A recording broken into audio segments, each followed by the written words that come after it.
Merci Monsieur Van Nijpert de nous accueillir ici au Château d'Aiguille. Alors c'est vrai que quand on arrive ici, on est vraiment projeté dans l'histoire. Ces forêts, ce vallon, cette prairie, ces vignobles, ces ruines, ce château médiéval. Pourquoi vous êtes installé ici à Castillon, en Castillon-Côte de Bordeaux? D'abord, merci de venir ici parce que c'est pas facile toujours de trouver, parce que c'est à 10 km de Saint-Émilion. Pour moi, le Château d'Aiguille, c'est une histoire assez incroyable parce que c'était une histoire où le vicomte de Castillon vivait ici, qui était très important dans la guerre de 100 ans. Et on a gardé les ruines, on a restauré un petit peu les ruines. Alors qu'est-ce qui m'a intéressé ici, à Aiguille? C'était le terroir. Quand on parle philosophie de grand vin, il faut d'abord partir du terroir. Si vous êtes trompé sur le terroir, vous n'allez jamais faire des grands vins. Terroir, c'est la base. Ici, qu'est-ce qu'on a? Si on prend Saint-Émilion et on met à côté de Castillon, nous avons ces mêmes plateaux. Nous avons à peu près argilo-calcaire 1 mètre, 1 mètre 20. Et après, on retrouve le rocher. Exactement ce que vous trouvez sur Canon, sur la Mondotte, sur Trollo-Mondo. Et vous avez ces vins qui sont puissants, très structurés, des pH plutôt bas, acidité élevée. Exactement ce qu'on veut aujourd'hui, des vins fraîcheurs. Et là, vous avez des quantités de ce terroir, par contre, malheureusement, un petit peu oubliées. Et pourquoi oublier? Parce que je crois que Castillon était plutôt un endroit plus pauvre, c'est pas du tout péjoratif ce que je veux dire, mais les gens ont plutôt planté des porte-greffes très vigoureux, des clones assez productifs et on fait des quantités et pas forcément la qualité. Aujourd'hui c'est différent, il y a de plus en plus de gens qui veulent faire la qualité à Castillon, il y a beaucoup d'investissements qui est fait ici. Et on trouve des vins qui sont souvent bien meilleurs que des vins de Saint-Émilion. Et après, on a un avantage quand même qui est génial. Tout le monde aujourd'hui cherche de couper un petit peu avec des cultures monotones, que la vigne. Aujourd'hui, on a tout. Vous l'avez dit, on a des forêts, on a des pâturages, on a des vallons, on a la roche, on a un étang, alors on a l'eau. C'est exactement ce qu'on veut aujourd'hui avoir. Des arbres qui communiquent avec des arbustes, des animaux. Oui, c'est un véritable écosystème sur place. Écosystème qui est déjà fait pratiquement.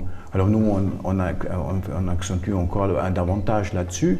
Ici, si vous allez un petit peu plus bas, on trouve au Château d'Aiguille notre grand stationnement des composts qu'on utilise pour tous les crus. Nous avons notre sélection massale ici, parce qu'on travaille hors clone, c'est-à-dire on n'utilise pas le clone du commerciaux. On n'a que des vignes qu'on a nous, on a multiplié, des vignes qui étaient souvent plantées entre les deux guerres, et qui vraiment, on revient à quelque chose de très nature, on revient, en anglais on dirait « Welcome back to the future », on revient vers le futur. Ouais, c'est ça, j'ai l'impression qu'ici à Castillon, donc grande propriété, 140 hectares, 90 hectares de vignes, j'ai cru comprendre que c'était un peu votre laboratoire d'expérience, que vous testiez aussi beaucoup de choses avec l'environnement qui est un point important pour vous depuis le démarrage, et que c'est vraiment un endroit où vous profitez justement de faire des tests pour ensuite les utiliser dans vos autres propriétés? Oui, je pense qu'on en a surtout la place. Vous avez beaucoup de place pour faire des tas de choses, pour développer, pour voir aussi quels produits dans tout ce qui est bio marchent les mieux, surtout par exemple pour le milieu. Et aujourd'hui, je pense que c'est plus facile de le faire ici parce qu'on est déjà hors de la monoculture. On est déjà dans quelque chose qui est beaucoup plus... c'est-à-dire que cette discussion, cet échange entre arbres et vignes, elle est déjà là.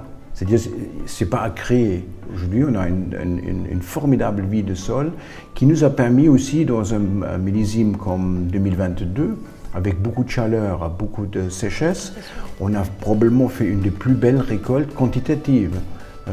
Qualitatives certainement aussi, mais quantitatives. Et c'est seulement parce qu'on a bien géré la chaleur, l'énergie, le soleil sur le sol, tout était couvert par l'herbe.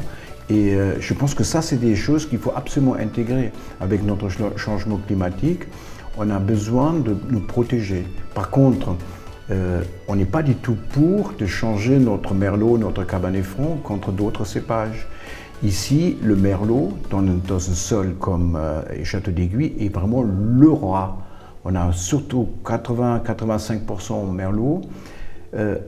Argilo-calcaire veut dire, à un moment donné, beaucoup de fraîcheur. Et ça, c'est des vins qui ont de la capacité d'aller vraiment dans le temps. Des grands vins structurés, puissants, colorés. Et comme je l'ai dit toujours, la structure est gratuite. Il faut juste amener la finesse. Vous parliez tout à l'heure de transmission. J'ai l'impression que c'est un mot qui est important pour vous, cette notion de transmission, de passage d'une personne à une autre. C'est votre père qui est arrivé dans les années 70 à Saint-Émilion avec Canon-la-Gafelière, la Mondotte, puis en 73 avec Château-Perrault et Clos-l'Oratoire. Ensuite, vous, sur la partie sur Château d'Aiguille en 98, vous vivez d'ailleurs au château Canon-la-Gafelière. Votre fils également est à la Mondotte. On a l'impression qu'il y a vraiment un lien fort entre votre famille et la viticulture. Comment ça s'exprime pour vous, en fait, cette partie-là? Oui, bon, vu mon accent déjà, c'est plutôt un accent de Lagerfeld et c'est pas l'accent de Bordeaux. Le vin dans la famille, ça fait à peu près fin 12e siècle qu'on trouve déjà des traces viticoles dans la famille. C'est-à-dire on a 850 ans, facilement 850 ans de tradition vitivinicole. Chacun doit prendre son temps, comprendre le temps dans lequel il vit et amener la propriété ou amener les biens dans la prochaine génération. Et j'ai dit toujours à mon fils, tu ne dois pas faire ce que je fais. C'est à toi de continuer. Parce qu'il y a d'autres idées, des idées que à ma génération, je ne sais peut-être plus, mais lui les aura. Apporter chacun sa pierre à l'édifice. Exactement, exactement. Nous, en tant que négociants, c'est vraiment quelque chose que nos clients apprécient, cette pérennité, sans beaucoup de sincérité, de transparence aussi. Pour nous, c'est pareil. C'est-à-dire que nous, on est toujours très heureux d'avoir des négociants familial en face. Mais c'est important, il y a une famille derrière, il y a des gens qui ont investi pas par un fonds, mais leurs propres capitaux et qui sont responsables. Merci beaucoup, M. Van Eypert, pour votre confiance. Si vous voulez venir à Aiguille, les portes sont toujours ouvertes. Merci beaucoup. Merci.